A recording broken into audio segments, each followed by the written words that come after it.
welcome to Conversations with Dr. Rich. My name is Dr. Rich, and this is my twin brother, Rylan. Well, most people call me Rymos. Yes. Oh, I like the bass. Hey, you like it? I like it. I like it a lot. I like Tone it up. Tone it up. Yes, and today we will be discussing the story of Joseph in the Bible.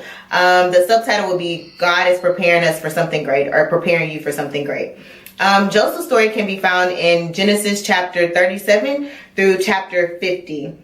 And I want to encourage you to definitely read that story in its entirety. But today we're just going to discuss some of the highlights of the story. I love Joseph, so this is going to be really exciting for me. One of my favorite people in the Bible was Joseph, because I just felt like he was handed so many unfair situations and so many hard ordeals that he had to deal with in trials in life. But yet he didn't allow that to shake his faith in God, and he continued to work hard, and he handled them with such grace. And I just love his story. I think it's something that we can all learn from it. And so we're just going to jump into it. So, Rylan, a little bit about Joseph in the Bible is that he was his father's favorite son. Yeah. So we meet him when he's around 17 years old. And that's where the Bible starts to talk about his story, and that he was one of his father's favorite sons. He was such a favorite that his father even gave him a special coat that he didn't give his other sons. Of many colors. Yes, many colors. Yes. And so his brothers definitely got a little jealous of him. You know, they had a little hate in their heart. They were hating on him. Yeah. And so haters are real. You can even have haters in your family. Hey, listen. Mm-hmm. You know what? Some of the closest people are going to be the people that can actually hurt you. Yeah. Because you trust them so much, and you don't expect that from them. So you can definitely have haters in your family or your close friends, and you just don't know it sometimes. And so we want to just be wise in who we have around us, and watch their actions, not necessarily words, but watch what they do. And Joseph's brothers actually ended up selling him into slavery because they were so jealous of him, and they let the father believe that he had actually died. But Joseph went off to Egypt, where he started to work as a servant in Potiphar's house, and Potiphar was actually an official to Pharaoh, and Pharaoh was kind of like the king of Egypt. So or if it's the United States, the president of that area. So he was definitely someone important. And while Joseph was working there, I'm sorry, hold on, because every time you hear Pharaoh, I always think about Pharaoh, let my people go.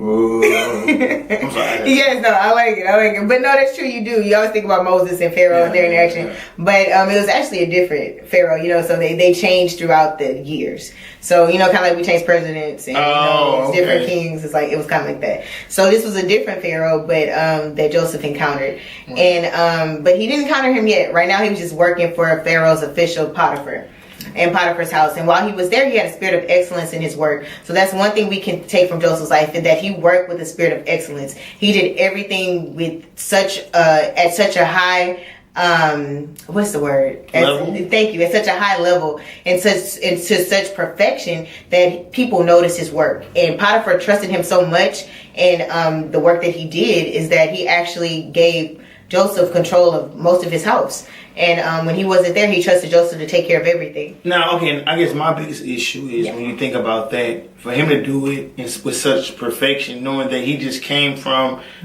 his family and was sold into bondage. Yeah. And to have that type of mentality. And 17. That's how he was young. So I'm like, think about all those notches that he has against him. 17, just left your family, foreign country, don't know where you're at, may not know the language, may not know the culture of the people, and he's still focused on the task that he has to do, and not only focus on it, but does it such a way that he can basically he's the person. He's almost like second in command. Basically. And as the story goes on, we're gonna find out how he becomes second in command to Pharaoh. So, Rylan, that's true. That's so true. Correct. And so that's number one. We want to have a spirit of excellence in what we do, no matter what career, no matter where God places us at. Even if we don't know the place, even if we don't know why we're there, or we don't really want to be there. I'm sure Joseph really didn't want to be there. He went from being a favorite to his son, to his father, and being favored to being basically a servant. Well, I would say this. I think the biggest thing about anything that you do, you should do it for Christ. Yeah. You know, don't do it for your boss. Don't do it for your family. Even though you can't, ain't nothing wrong with that. Yeah. But I say do it for Christ. Because when you're doing it for Christ,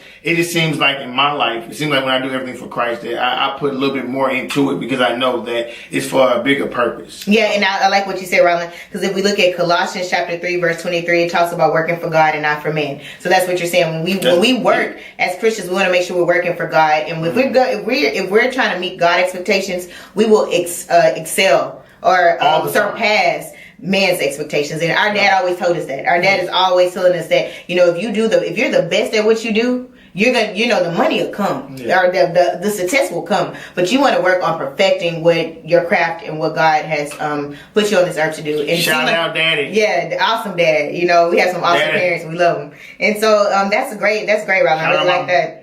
You know, mama and dad, they just the bomb.com. And so, so we're going to move on talking about that. And then also, I want to run back and say that Joseph actually told his brothers the dream he had about, he had a dream that he saw them bowing down to him. And of course, you know, people already don't like you. So Joseph, come on now. He told them. His brothers. Yeah, he had a dream where he saw them bowing down to him, and he actually shared it with them. So you have to be careful who you share your dreams with, because not everybody understands maybe what God has placed in your heart or placed in your mind to do. So you don't want those people. They may not know what what God has put in you. So you don't want to just give it to them unless you know that it's the right time. Sometimes it's best to just keep it between you and God. And you also don't want to brag or be arrogant. You know, if you have a dream where somebody bowing down to you, it may not be a good thing to try to just throw it out there. Like, well, I had a dream that you would bow down to me. You know, like, come on, y'all, let's be home. Well, I think maybe that was what the process that God wanted him to go through. Yeah. Because obviously he may have been a tad bit arrogant to be able to tell his brothers that you're going to be bowing to me. Yeah. And not saying, you never. I have this coat of many colors. I got this coat of many colors. You're already I'm daddy's favorite. Yeah, you already know. So and that's true. I think that I definitely think God was doing that. That path of being a servant at times, teaches it prepared him and how to be humble, and also it helps us. God mold us into the person that He wants us to be. Yes. Because when you notice when you're going through something and you're in those trials and those storms of life, you get the most humble you've ever been. Like I know when I be there, I be like, man, what you want? Man, you want me? I'll go get what you need me to do. I'll do it. Because you're so humble and you're at the point where God has your attention and He has your ear, and you just want to hear every word He's saying, because He has you at such a point.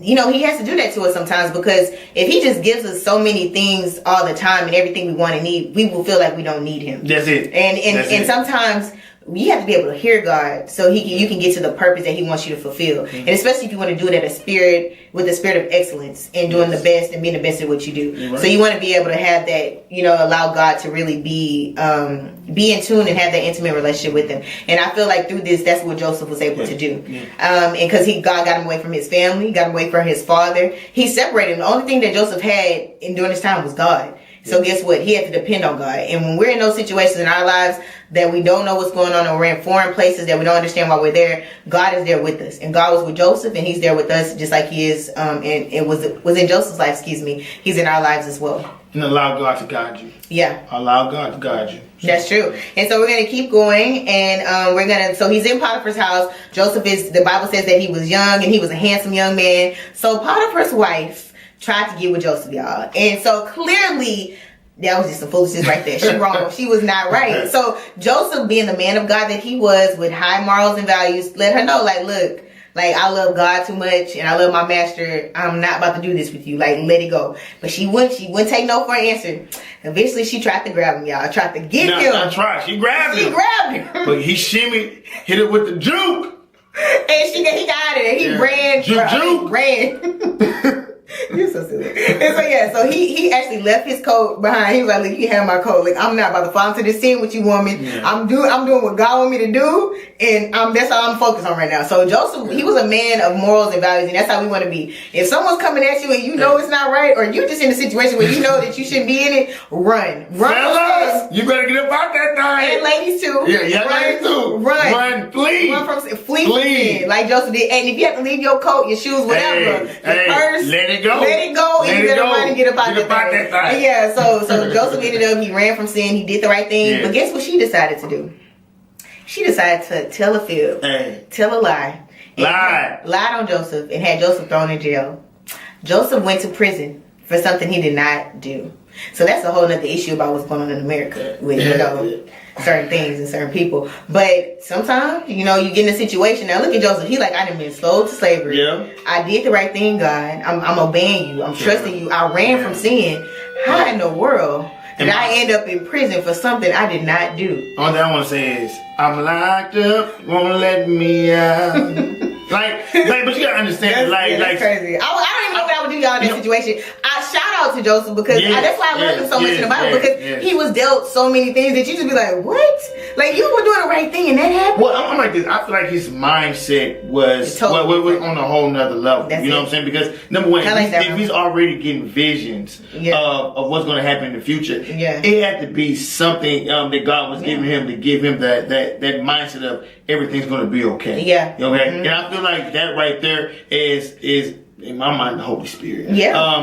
That'll guide you when you can't find the light. And I feel like in the midst of that darkness, he was allowing the Holy Spirit and God to truly take over his mind and in his life. And he was just, look, when you can't trace them, trust them. Exactly. And I like what you said, because if we look at Genesis chapter 39, verse 2, it says that God was with Joseph through it all, just as he is with us. Yes. And so the Bible let us know that God, every place that Joseph went, even when he was in the Potiphar's house to the prison, God was right there with him. And he's right there with us too. And we may not, so like Ron said, sometimes it's hard to trace God, but we have to trust him when we can't trace him. And Joseph did. Even in prison, Joseph excelled. Like, he helped the prisoners. The guard trusted him and gave him some type of power as well in being in that environment. And he wasn't in there for just a couple of days or a couple of weeks, but he was in there for a couple of years, y'all. And we don't know the exact time, but it was more than 1 year. So in prison for something you didn't do for that amount of time, y'all, that's just, to me, that's just, I pray none of us ever have to go through that. But God had a purpose in Joseph going through that. And like Ronald said, it was preparing him, humbling him, and in through every place he served. Mm-hmm. And as Christians, we are here to serve. And it's hard to serve sometimes, y'all, especially because people are hard to deal with. Yeah. And I mean, I know in my life, I deal with, difficult people throughout the day, but God, we still have to serve him. And Joseph served in prison. Yeah. He served in Potiphar's house, and actually he was able to get out of prison by interpreting a dream. He had the gift to interpret dreams. And before we leave and go to the next part of the story, yes. I just want to say about just him just being having that mindset again. Mm-hmm. Understand how each level.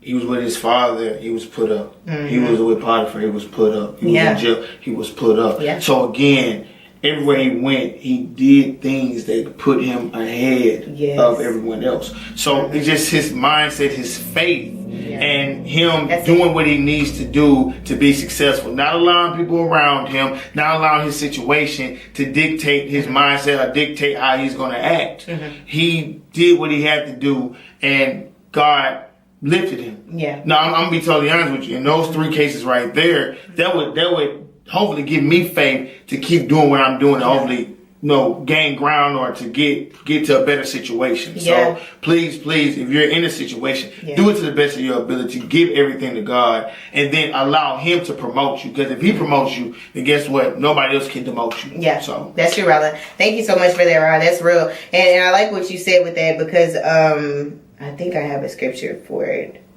I can't find it, so we're just going to move on to the next point, and hopefully I'll find it by the time we're done with this conversation. But I want to say also, so Joseph had the gift to interpret dreams, and Pharaoh needed his dream to be interpreted. So someone remembered Joseph while he was in prison, and they were like, hey man, this is dude that helped me out in prison, so you should go get him. So just like that, Joseph's situation changed. God moved him from the prison to the palace. So what? God can do it just like I was gonna say that. Joseph, like that. Joseph went viral. Right? I like it. Especially in this day and time. Hey, he did. He did. Hey, he went viral. Real talk. And it was not through his own power, but through God. It's only through God, y'all. It's God behind everything that we all do and everything that we're in.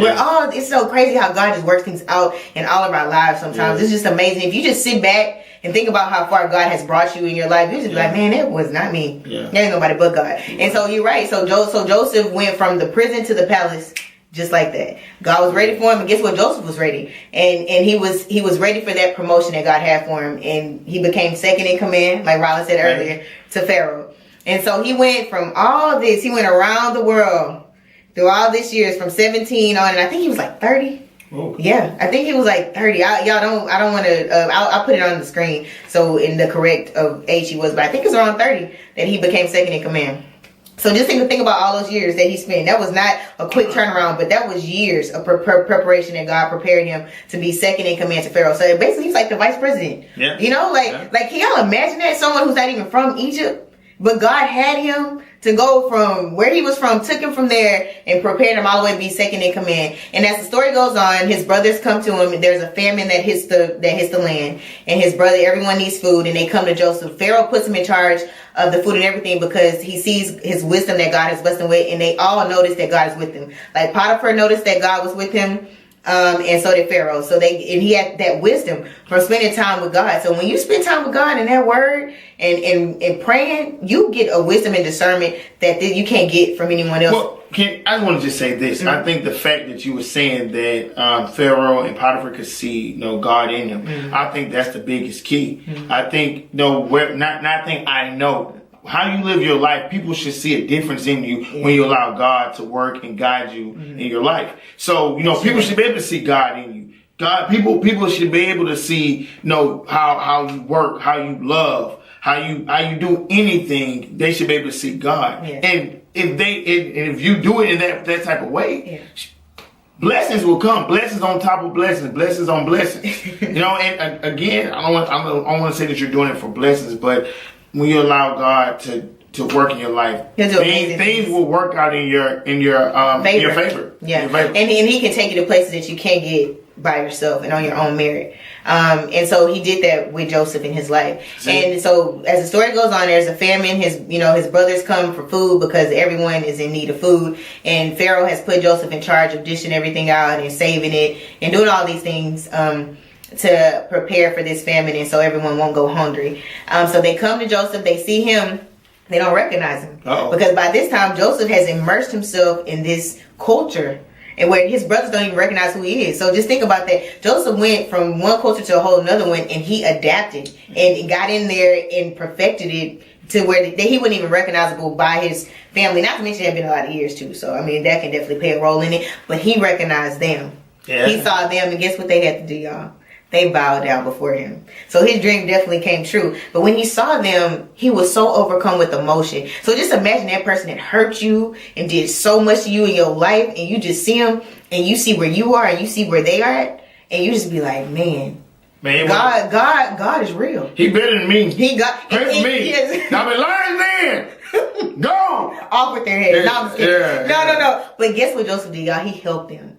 He did take them through some little tests and stuff and everything, but you have to read the Bible to get the details. But he helped them, and he helped their families. He brought them all to Egypt so they could all be taken care of, gave them land, gave them food, gave them everything they needed. And Pharaoh showed special treatment to them because of who they were related to, which was Joseph. Okay. Now, Joseph had every right in our fleshly mind to get revenge. To be like, man, buck this.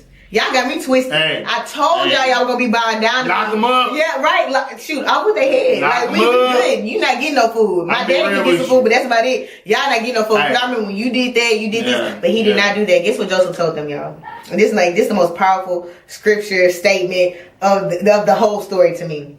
He said, let's see, Genesis chapter 50, verse 20. What you meant for evil, you meant it for evil, but God meant it for good. Wow. That is the most powerful statement. Can I say amen?